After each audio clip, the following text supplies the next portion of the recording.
Mukunda jewellers వారి Purvi golden diamonds November 1న KPHP లో ఘనంగా ప్రారంభం. ఓపెనింగ్ ఆఫర్ గా ప్రతి 3 లక్షల కొనుగోలుకు ఒక బంగారు నాణెం ఉచితంగా పొందండి. మొంతా తుపాను ఉమ్మడి కృష్ణా జిల్లా రైతులకు విషాదాన్ని మిగిల్చింది. బలమైన ఈదురుగాలులకు పంటలు చేతికి అందకుండా పోయాయి. 50,000 హెక్టార్లకు పైగా పంట నష్టం జరిగింది. అస్తవ్యస్తమైన పంటలతో రైతుల కళ్లల్లో కన్నీటి సుడులు తిరుగుతున్నాయి. మొంతా తుపాను కృష్ణా జిల్లా ఉద్యాన రైతు వెన్ను విరిచింది. ఎటు చూసినా విరిగిపోయిన అరటి చెట్లు, కుప్పకూలిన బొప్పాయి మొక్కలు, మట్టి కొట్టుకుపోయిన పసుపు, కంద, కూరగాయల తోటలే కనిపిస్తున్నాయి. కృష్ణా జిల్లా వ్యాప్తంగా అరటి, బొప్పాయి, కంద, కూరగాయలు తదితర పంటలకు తుపాన్ తీవ్ర నష్టం మిగిల్చింది.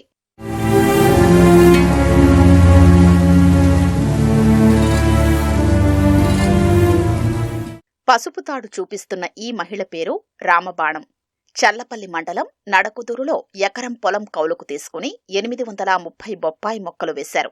పుస్తరతాడు బ్యాంకులో తాకట్టుగా ఉంచి వచ్చిన రుణంతో పంటకు పెట్టుబడి పెట్టారు. కోతకు సిద్ధంగా ఉన్న తోటను తుపాను ధ్వంసం చేసింది. కాయలతో ఉన్న చెట్లు కుప్పకూలాయి. 5 లక్షల వరకు ఆదాయం వస్తుందని పెట్టుకున్న ఆశలపై తుపాను నీళ్లు చల్లిందని ఆవేదన వ్యక్తం చేస్తున్నారు. ఈమెలానే ఎంతో మంది రైతులు నష్టపోయారు.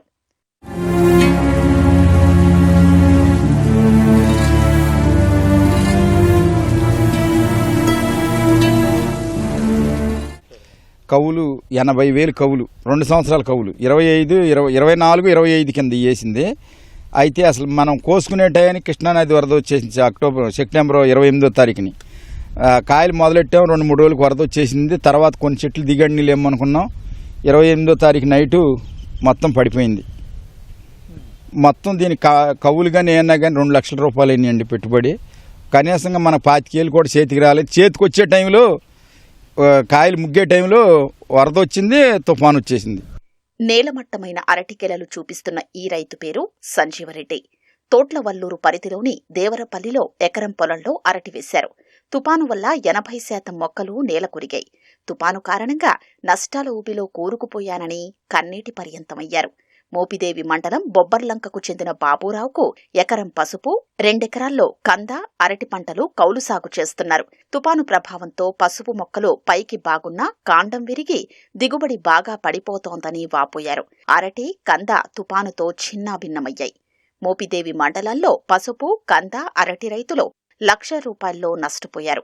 ఒక 15 రోజులు 20 రోజుల్లో మొత్తం పంట చాలా మట్టుకి 90% దగ్గరికి వచ్చేసేది, కొంత అమౌంట్ వచ్చేది. అలాంటిది మొత్తం మటాస్ అయిపోయింది. మరి కొన్ని గెలలు వస్తున్నాయి, కొన్ని ఏమో ఇంకా రావాల్సిన టైం ఉంది. కాబట్టి ఇవాళ ఏనంగా అయినా ₹1,25,000 పెట్టుబడి పెట్టాము. దానికి ₹1 రాలేదు. ఏం చేయాలో అర్థం కావట్లేదు.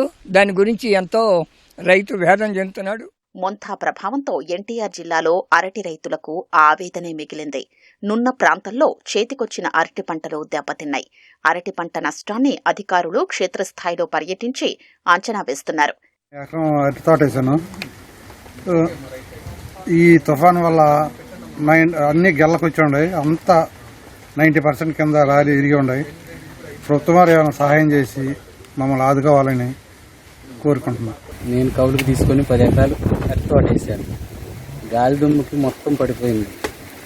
ఈ గెల్ల నరుకుడికి వచ్చి ఉన్న టైం ఇప్పుడు. నేను మీ గవర్నమెంట్ దయించి ఉన్న ఆర్థిక సహాయం చేసి పెట్టినాను. 3 ఎకరాలు అరటి తోట వేసాను. ఎకరానికి వచ్చి ₹1,50,000 పెట్టుబడి అయింది.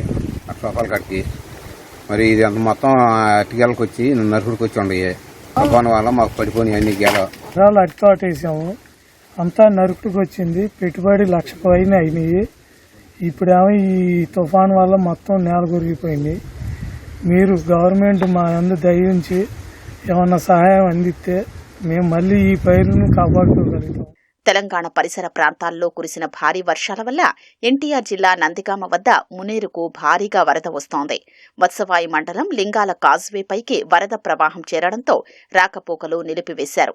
పెనుగంచి ప్రోలు, నందిగామ మండలాల్లోని లోతట్టు ప్రాంత ప్రజల్ని అధికారులు అప్రమత్తం చేశారు. నందిగామ వద్ద నల్లవాగు ఉధృతికి వరి పంట దెబ్బతింది. మైలవరం, జగ్గయ్యపేట, తిరువూరు నియోజకవర్గాల పరిధిలో వరి చేలు నేలకొరిగిపోయాయి.